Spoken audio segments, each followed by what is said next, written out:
Comment s'organiser pour atteindre un objectif? C'est la question à laquelle je réponds aujourd'hui. Vous êtes nombreux à me poser cette question et justement je partage avec vous mes étapes dans cette vidéo. Donc je vous rappelle quand même que j'ai déjà fait une vidéo pour vous dire comment je planifiais mon année, donc mon système en fait de planification entier. Donc vous pouvez aller la voir en cliquant sur le petit i juste ici, ça montre vraiment étape par étape. Aujourd'hui je vais aussi parler de ça, mais vous allez voir que c'est différent, c'est important de voir quand même la vidéo du système complet. Mais avant de commencer, si tu n'es pas encore abonné à ma chaîne, je t'invite à le faire en cliquant sur le bouton rouge qui se trouve juste ici et à activer la petite cloche, comme ça tu es sûr de recevoir mes vidéos toutes les semaines. Et aussi je t'invite à télécharger gratuitement mon livre 10 habitudes simples pour être plus productive et plus productif. Donc le lien se trouve juste en bas de cette vidéo dans la barre d'infos. Tu pourras cliquer dessus, ça va t'amener vers une page où je t'invite à rentrer ton nom, ton email pour que tu puisses du coup recevoir le e-book gratuitement dans ta boîte email et donc le télécharger. Alors comment je m'organise pour atteindre mes objectifs? Première chose à savoir, c'est que lorsqu'on se fixe des objectifs, donc pour ceux qui se fixent des objectifs, mais si tu es là, c'est que tu as l'habitude de te fixer des objectifs et justement tu veux savoir comment faire pour les concrétiser. Mais pourquoi je dis ça? Parce que beaucoup de gens déjà ne se fixent même aucun objectif.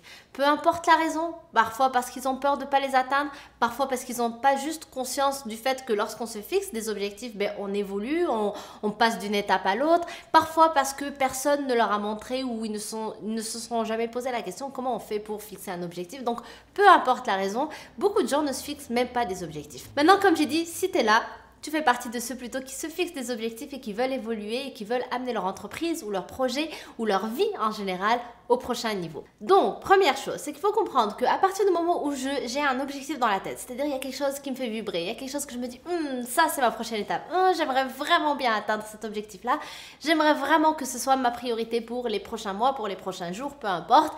À partir du moment où je ressens cette motivation-là, cette inspiration et je suis dans cet état-là de joie justement où je me dis ça, j'ai vraiment envie de le faire, eh bien, c'est important de ne pas rester dans la tête.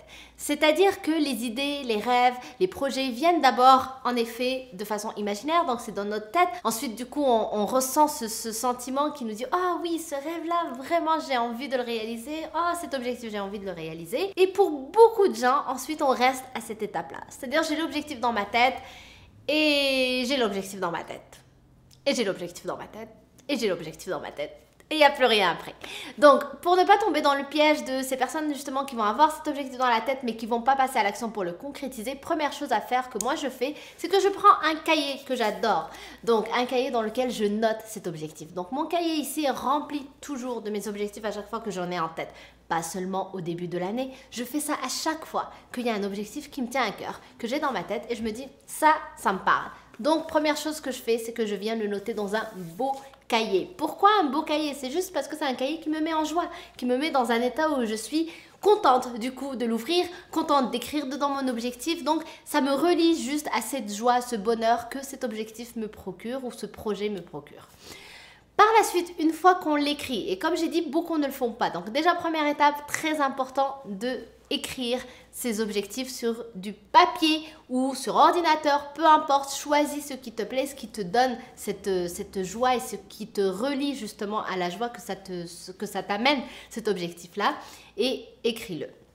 Une fois que je l'écris, ce que je vais faire, c'est que par la suite, je reste toujours sur mon cahier et je vais noter tout ce qui me vient à l'esprit, tout ce que je pense du coup comme action que je dois mener pour atteindre cet objectif. C'est-à-dire par exemple si mon objectif, je ne sais pas, c'est d'ouvrir une chaîne YouTube. Par exemple si c'est ça que je veux faire ou d'ouvrir un compte Instagram ou peu importe. Donc il y a beaucoup d'étapes qui vont rentrer en jeu que je dois mettre en place pour que l'ouverture de ce compte soit faite. Donc ça va être par exemple regarder des tutoriels de comment faire pour ouvrir une chaîne YouTube ou un compte Instagram ou peu importe. Regarder comment faire une vidéo de présentation de ma chaîne. Regarder une formation peut-être qui me montre comment faire pour ouvrir sa chaîne YouTube et donc avoir des abonnés dès le départ. Enfin, quand je dis des abonnés, c'est-à-dire des gens qui vont regarder ces vidéos-là, enfin maximiser ses vues dès le début. Peu importe les actions, mais en tout cas, du coup, je vais venir lister tout ce qui concerne mon objectif. En fait, ça, quand je fais ça, je suis en train de créer un plan d'action. Mais attention, le plan d'action n'est pas terminé tant qu'il n'y a pas de deadline. Du coup, par la suite, je vais venir mettre des deadlines à chacune de ces actions-là. Alors, attention, il y a des personnes qui vont me dire, oui, mais l'objectif aussi, je vais lui donner un deadline avant même de faire du coup les actions. Oui, tu peux, mais moi, je te partage du coup ma façon de faire. Pour moi, j'ai une idée de deadline de l'objectif général, mais c'est une fois que je mets en place, c'est-à-dire que je vais écrire toutes les actions, que là, je vais commencer à mettre des deadlines à ces actions-là. Et c'est là que je vais vraiment savoir, du coup, quel est le deadline de l'objectif final. Parce que je peux me dire, un truc va prendre 3 mois, mais j'en ai aucune idée en fait, parce que je ne me suis même pas posé la question, qu'est-ce que j'ai besoin de faire pour vraiment atteindre ce truc-là. Donc, c'est les actions, une fois que je les liste, qui me donnent une idée sur combien de temps ça va me prendre de réaliser cet objectif-là. Donc, je mets des deadlines à chacune des actions que j'ai notées, et avec ça, du coup, j'ai une idée pour le deadline de l'objectif général. Par la suite, une fois que j'ai donc ce plan d'action, qu'est-ce que je vais faire? C'est que je vais venir du coup mettre tout ça dans mon planificateur. Donc, je vais prendre mon planificateur trimestriel parce que si tu me connais, je fonctionne avec 90 jours. C'est ce que j'enseigne aussi à mes clientes dans Mission Accomplie. Donc, je prends mon planificateur de 3 mois et je commence premièrement à noter tous les jours où je suis absente, tous les jours de congé par exemple, des jours, des week-ends, je vais les barrer, des jours où je sais que je vais être en week-end quelque part avec ma famille ou que je vais recevoir des gens ou que je vais être juste en déplacement, donc je ne vais pas être chez moi ou dans mon environnement de travail habituel, donc ça veut dire qu'il y aura peut-être des pertes de temps ou peu importe. Donc tout ça, je vais venir le mettre. Mais première chose, c'est vraiment mettre tes jours de congé, d'absence, où tu sais que ces jours-là, ce n'est pas la peine de compter sur ça. Parce que ça aussi, ça va te permettre d'abord du coup de fixer du coup les jours de congé pour que tu te reposes et pas faire un burn-out en poursuivant un objectif, de 1. Et de 2, ça va t'aider aussi à savoir du coup si les deadlines que tu as mis dans ton plan d'action, si c'est vraiment réaliste, si ça rentre dans ton trimestre. Alors, bien sûr, je fonctionne avec les trimestres, mais ça ne veut pas dire que si un projet prend 12 mois ou prend 10 mois, que je vais tout rentrer dans 3 mois. C'est que je vais avoir 3 mois, 3 mois, 3 mois. Ok, on est d'accord. Une fois que je mets tout ça sur mon planificateur, là, à ce moment-là, du coup, je revois pour ajuster les dates, les deadlines. Si ça rentre, tant mieux. Si je vois que c'est trop serré, ben, je vais élargir. Du coup, je vais juste changer les deadlines. Je vais rajouter une semaine de tout en fonction de ce que j'ai à faire. Donc, une fois que le planificateur trimestriel est mis en place, par la suite, du coup, je vais passer à mon mois. Donc, c'est un planificateur de 1 mois où là, je rentre plus en détail, c'est-à-dire que non seulement j'ai mes jours de congé, mes déplacements, etc., mais en plus, je vais avoir les deadlines de chacune des actions que j'ai besoin de faire ce mois-là. Pas le trimestre, je vais me concentrer sur 1 mois. C'est comme si je zoomais, donc j'avais 3 mois, ensuite je zoome sur le 1 mois et par la suite, je zoome sur semaine après semaine. Une fois que j'ai mon planificateur du mois, du coup là, chaque dimanche, je vais juste prendre mon agenda et je vais regarder ce que j'ai dans mon mois et je vais mettre du coup semaine après semaine ce que j'ai besoin de faire, donc dimanche après dimanche. Et c'est là où je rentre vraiment dans le détail. Donc non seulement je mets du coup les tâches essentielles de la semaine, des priorités qui doivent être faites cette semaine, pour que je respecte du coup mon deadline final, il faut que je respecte mes petits deadlines déjà des petites actions. Et en plus de ça, du coup, il y aura dedans les rendez-vous, il y aura dedans les courses à faire, des choses de la maison, des rendez-vous avec des amis, en dehors du travail, etc. Donc ça va être dans l'agenda. Et donc, de cette manière-là, je m'assure d'atteindre mon objectif. Pourquoi? Parce que ça ne reste pas dans ma tête, je le concrétise déjà. Quand je concrétise les choses, c'est-à-dire que ce n'est pas juste imaginaire, mais c'est réel, dans le sens où je le vois écrit, je peux le toucher, je peux toucher mon cahier, je peux en parler, je peux montrer du coup mon planificateur, je le vois tous les jours. Donc, c'est comme si ça me donnait encore de l'énergie chaque matin pour ne pas oublier, en fait, ce rêve-là que j'ai eu, par exemple, il y a 2 mois, il y a 1 mois, peu importe, et que je me mette dans l'action tous les jours pour l'atteindre. Donc, très important de comprendre ça. Souvent, les gens n'atteignent pas leurs objectifs parce que ça reste ici et il n'y a aucune structure par la suite pour les aider à passer à l'action. C'est normal que si, par exemple, tu avais juste l'objectif, je sais pas moi, de, allez, on va dire, atteindre un chiffre d'affaires de 10 000 par mois. 10 000 par mois, mais tu sais pas comment faire, ok? Donc, tu as juste ça dans la tête, tu t'es jamais posé la question comment il faut faire. Donc, ça reste dans la tête. Et du coup, ça paraît gros parce que tu sais pas quelle est la première étape. Tu t'es pas posé pour écrire, ok, donc qu'est-ce que j'ai besoin de faire comme action pour l'atteindre?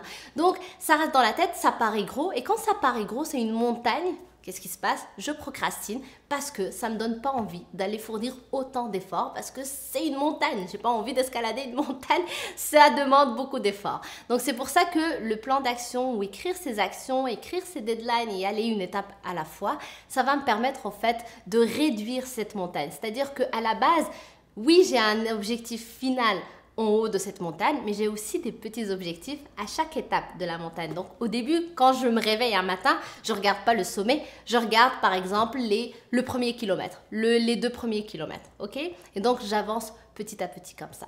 Et une chose aussi à ne pas oublier qu'il faut toujours ajouter dans tout ce qu'on fait dans nos projets et tout, c'est de la joie et de l'amour. Donc chaque matin, quand moi je prends mon agenda, qu'est-ce que je fais? Je mets mes intentions. Je me rappelle que je suis en train de faire ceci pour cela. Donc j'ajoute de la joie, j'ajoute du bonheur, j'ajoute en fait ce lien que j'ai avec cet objectif-là. Comme ça, je ne suis pas juste dans le résultat final, mais je suis aussi présente dans ce que je fais sur le moment présent. Parce que sinon, je ne vais pas apprécier le processus. Et je te parle par expérience, ok? Je ne vais pas apprécier le processus, je vais juste toujours être à la course après cet objectif final. Et finalement, quand tu l'atteins, si tu l'atteins, tu es là, oh, du coup, c'était juste ça, ok, mais c'est quoi le prochain? Et donc, je suis jamais dans un bonheur continu. Alors que moi, je veux être dans un bonheur continu. Ce n'est pas l'objectif qui me rend heureuse, mais plutôt le processus. C'est très important de comprendre aussi cette nuance parce que c'est ce qui va te permettre de garder cette joie au quotidien et donc de garder tes efforts sur le long terme et d'atteindre tous les objectifs que tu veux. Donc j'espère que ça t'aide. Je termine du coup cette vidéo avec une citation de Jim Rohn que j'aime beaucoup qui dit: la raison majeure pour fixer un objectif est essentiellement liée à ce en quoi il vous transforme pour l'accomplir. Ce en quoi il vous transforme pour l'accomplir sera toujours d'une plus grande valeur que ce que vous en tirez. C'est cette phrase qui est hyper importante. Ce en quoi il vous transforme pour l'accomplir sera toujours d'une plus grande valeur que ce que vous en tirez. L'objectif final, c'est la cerise sur le gâteau. Mais c'est le processus qui est magnifique parce que c'est lui qui nous transforme. C'est dans celui-là qu'il y a des up and down, c'est dans celui-là qu'il y a des petits obstacles à dépasser, donc à apprendre des choses sur soi, à évoluer, à grandir, à expérimenter et développer de nouvelles compétences. C'est tout ça qui amène le réel, du coup, bonheur et finalement, du coup, l'atteinte du résultat final devient la cerise sur le gâteau ou la cerise sur le sundae, comme on dit au Québec.